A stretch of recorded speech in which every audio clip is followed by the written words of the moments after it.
Brasil, há muitos educadores e educadoras que buscaram e buscam uma educação de qualidade para todos, através de propostas políticas e práticas calcadas na valorização das nossas culturas e capazes de superar a exclusão social que mancha o nosso país.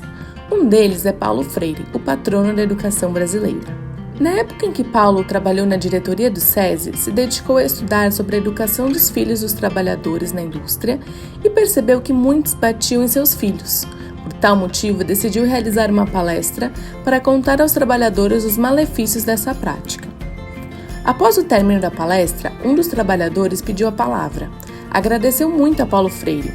Disse que entendia o recado, mas que gostaria de compartilhar com ele um pouco sobre sua vida. Ele disse: "Olha, eu não conheço o doutor, mas eu imagino que o doutor tem uma casa de pelo menos 3 quartos. Em um deles deve dormir o doutor e a sua esposa, no outro seus filhos e o terceiro usam como quiserem. Sua casa deve ter uma cozinha, um banheiro e uma sala para receber visitas. Na minha casa só tem um cômodo que é a sala, o quarto, a cozinha, tudo junto. E temos um banheiro. Quando eu chego em casa, meus filhos estão sujos, choram de fome e não temos como alimentá-los. Na sua casa, imagino que isso não aconteça. Então, às vezes, bater nos meus filhos é maneira de fazê-los dormir." Paulo saiu de lá incrédulo e contou sobre a fala do homem para sua esposa Elsa, dizendo que os trabalhadores não entenderam o que ele havia dito, que o homem iria continuar batendo em seus filhos. Elsa lhe disse que entenderam sim, tanto que o sujeito o agradeceu pela palestra. Quem talvez não tenha entendido foi Paulo. Ele se pôs a pensar o que ele não havia entendido e como podia fazer para ser entendido. Toda essa experiência o fez aprofundar em uma de suas principais teses. Ele acredita que só vai conseguir ajudar esses homens se partir do lugar deles, o que significa imaginar o que você faz com a fome, com a casa pequena, com a dor e com a miséria. Este momento marcou sua história e o fez perceber que para educar precisamos estar no lugar dos estudantes. Não podemos, do nosso lugar, dizer como o outro deve mudar, mas sim devemos partir do lugar do outro. Pensando precisamente sobre a alfabetização de adultos, ele acreditava na importância de nos atermos aos aspectos culturais dos trabalhadores para os alfabetizarmos e de pensarmos em como dar significado às palavras, trazendo o contexto dos alunos. Por tal motivo, ele estruturou um método de alfabetização pensando em como utilizar o saber acumulado das pessoas para alfabetizá-las. Foi em Angicos, uma pequena cidade no sertão do Rio Grande do Norte, que Paulo Freire coordenou um programa de educação de adultos que alfabetizou 300 pessoas em 45 dias utilizando este método, trazendo a ideia da necessidade de uma pesquisa do universo vocabulário das comunidades, como, por exemplo, utilizando palavras que têm a ver com o trabalho dessas pessoas, as chamadas palavras geradoras.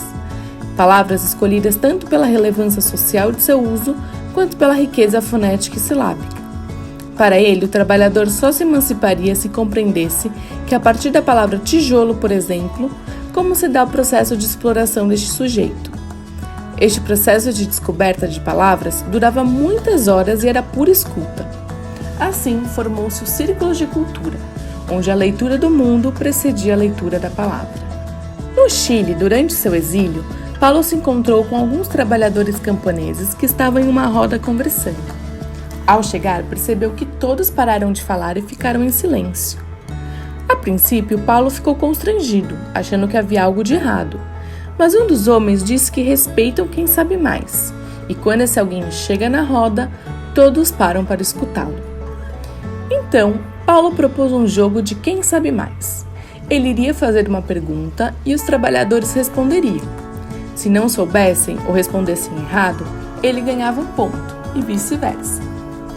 A primeira pergunta que fez foi: quais os aspectos filosóficos de Hegel que estão presentes na obra de Marx? Os trabalhadores não sabiam responder, mas entenderam aonde ele queria chegar. Então, fizeram uma pergunta relacionada à colheita e plantio, a qual Paulo tampouco sabia a resposta. Quando o placar estava empatado em 10-10, Paulo disse que já dava para perceber que não sabia mais do que eles, mas sim sabia coisas diferentes. A partir disso, alega que não há saberes mais ou saber menos, há saberes diferentes. Não existe ignorância absoluta e nenhum saber absoluto. Ninguém é ignorante ou sábio por completo. Saber ou ignorar são termos que precisam de um complemento. Um sábio sabe algo, um ignorante ignora algo. Deste modo, entendemos Paulo Freire como um educador crítico, inclusive do currículo, uma vez que nos faz pensar o porquê de valorizarmos certos saberes e outros não. Para ele, todo ato pedagógico é um ato político.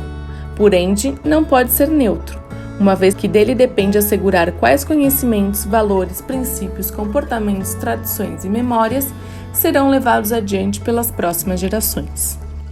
Uma das maiores contribuições que Paulo nos deixou é nos fazer refletir sobre como a educação deve contribuir para que os sujeitos se emancipem de suas situações limites, as situações que os oprimem e os limitam. Freire partia da ideia de lutar com os oprimidos e não para eles, tratando a todos como sujeitos de igual valor, com seus distintos saberes. Produziu mais de 40 livros traduzidos em cerca de 30 países.